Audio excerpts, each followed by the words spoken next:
Hello, ladies and gentlemen. You know what time it is. It's NCAA tournament time. Kazie here. Darnell. Derek. This video is sponsored by a good friend Elizabeth Weiss at Creator RVA Real Estate. Enough intro stuff. Let's get into it. NCAA tournament time. Field of 68, down to 64. First round. We have 3 A-10 teams, but we're going to focus on the main one, VCU men's basketball. The most notable one. Yeah, the most notable one for all of us. They got in for the 7th consecutive time in NCAA tournament. They got the number 10 seed, and they're playing number 7 St. Mary's in Salt Lake City. We know how pissed everybody is because they're out further west again. But enough of that. What are your thoughts on the game? Ooh. Upset possible. Ooh.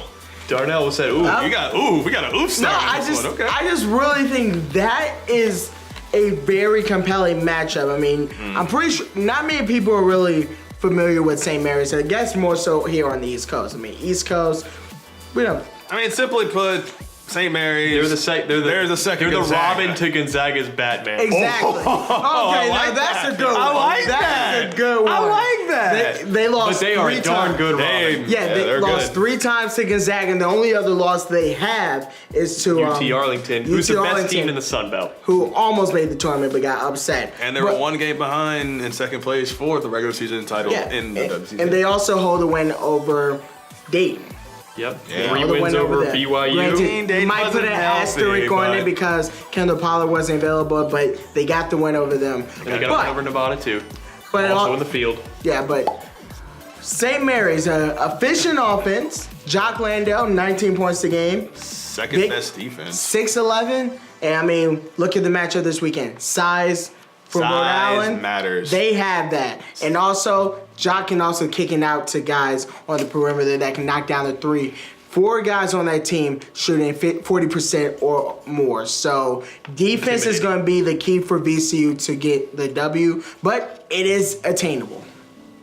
Yeah, I think VCU, this is actually a really good matchup.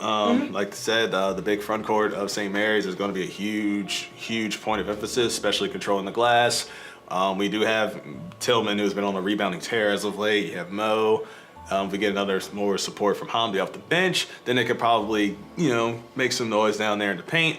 But as y'all said, 3-pointers is going to be huge. We also need to continue crashing the rim because we consistently start crashing the rim, we get more buckets, but if we get into desperation 3-ball mode, then things go haywire.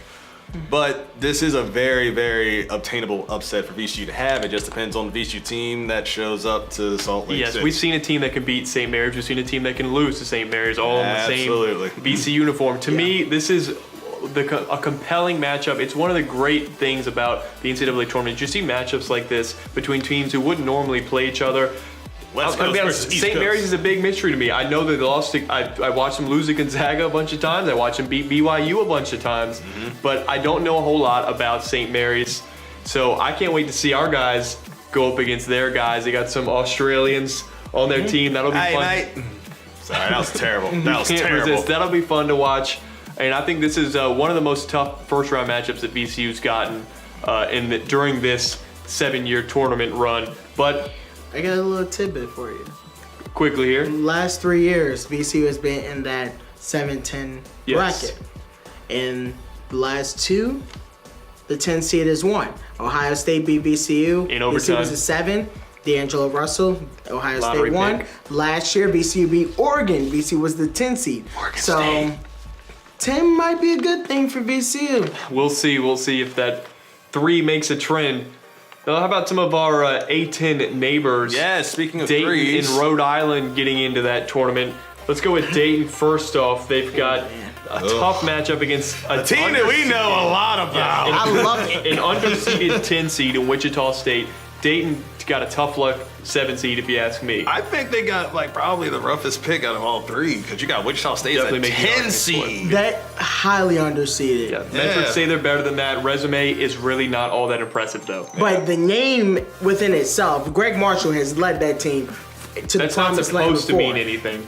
It's not supposed to, but it does mean something. It does stand for something. But I mean, you got 2 of the more successful mid-majors over the past few years, and coaches as well. I mean, Wichita State. Look what they've done recently. Final 4 run, undefeated regular season. Dayton, Elite 8 run, and they've been in the tournament the last few years. So two great programs going at it here that are mid-major level. By the way, real quickly, I hate when the NCAA tournament puts two great mid-majors because we want to see them play. Oh yeah, it's big boys, but Vegas Power Graphics. Well, whatever. We're happy to be here. Now, and look who they could face if whoever wins. Look who they'll face. Either Kentucky or Northern Kentucky. I got Northern Kentucky. All right, how about Rhode Island? What? Rhode Island has got Rhode Island, an 11 seed, playing 6-seeded Creighton in their first matchup. To me, this was the most favorable matchup of any of the A-10 schools. 11 seed Rhode Island. They are an 11 seed on paper, but they are not an 11 seed. They are better than that. Their best, I think, is better than anyone else in the A-10. Yep. And they can play with just about any Power 5 team because of their size. When they're shooting, there's no reason they can't make a run in this tournament. Just look at the A-10 championship game against us and see how incredible they were shooting against us and Davidson in the semi where they shot even better. Like, this team they're lengthy, they're athletic, they are healthy. That's the third biggest thing. Creighton is healthy. And Creighton's not healthy either. And you got like Hassan Martin, you got Iverson, you got EC Matt, you just got all these lengthy guards and forwards. We are drooling over this Rhode Island team. They're legitimately a great team. This might be the underdog team of the entire tournament that could really make a deep run into this tournament if everything falls in place for them. And also, I mean, their third round matchup, I should say, if they were to get back Creighton, they could be looking at Oregon, who is injured themselves. They just lost Boucher, who tore his ACL. This team could be primed for the Sweet 16. The door is open for Rhode Island to make a run here. Let's see if they burst through it. Now, you guys, quickly, let's take a look at just some interesting games from the round of 64 that we're looking forward to Thursday and Friday. All right. Go ahead. I'm gonna start. I'm gonna stay on the east region. I got number 5 Virginia versus number 12 UNC Wilmington. Classic 5-12 right there. Classic 5-12. UVA is, let's face it, we've seen all season. They're kind of depends on which team shows up. And UNC Wilmington, you go represent from the CAA days. Yes. Love them. Good old CAA days. Love the Seahawks. Love the teal. Still got love for the Colonial They Athletic. got some badass uniforms, I said. Yeah. And this team actually is really good on paper. And if UVA is not very careful and they go in thinking, oh, it's just the Seahawks, what are they going to do to us? They can land an upset in the East region. Don't know who you got. I'm going West here. Well, West. We do every year. I'm going on the West side of the bracket, even though this is a matchup down in Florida. St. Mary's or VCU? No. 3-14 matchup. Florida State versus Florida Gulf Coast. Battle for Florida. And remember what this Florida Gulf Coast did a few years ago, repping the A-Sun. Dunk City. It was like 2013, I believe, against Georgetown and a handful in San Diego State too. I would just caution you, Darnell. Florida State has pros. They do, but Florida State's got pros. They got real pros. they do, but I mean, if the NCAA has taught us anything, it's to always believe, okay? And pros can go You know, this is a motivational video all of a sudden? Yes. And Travius Simmons plays for Florida Gulf Coast too. We should say that. Yeah, Former awesome. VCU recruit. And Mike Gilmore is heading there soon. Mike, yep. But I think Florida Gulf Coast will give Florida State a run for their money. You think they win, though? I said a run for their money. Just compelling matchup. Now, Okay. mine, before we close the show here, I got East. 3-seeded Baylor, 14-seeded New Mexico State. Again, I'm not saying they're going to win it. I think it's an interesting game to pay attention to. New Mexico State out of the WAC, an excellent mid-major program. The WAC is capable of beating teams.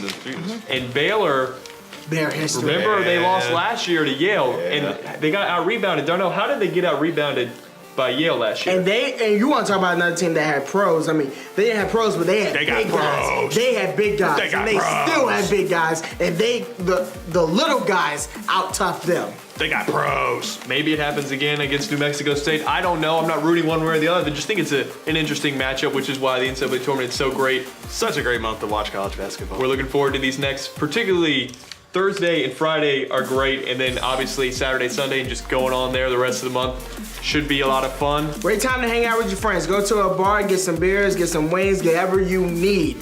It's gonna be there fun. and watch basketball for hours and hours and hours. Do what you gotta do. Enjoy the madness. VCU, 7:20 on Thursday? 7:20 on TBS on Thursday, March Against 16th. St. Mary's. In Salt Lake City, because we all like playing in the West. You won't see me there, guys. I won't be there either. I don't know. Yeah. Well, that somber note, let's Rev it up. All right, thank you guys for watching the video. Like us on Facebook at VCU Sports. Follow us on Twitter at VCU Sports. Our Instagram at VCU Sports RVA. Personal Twitter accounts, Kazie here at Shadow Kazie. I like Darnell. At Derek Marion. Fill out your bracket. Fill out your bracket because it's got to do a lot of this and yeah. Ooh, I hit you.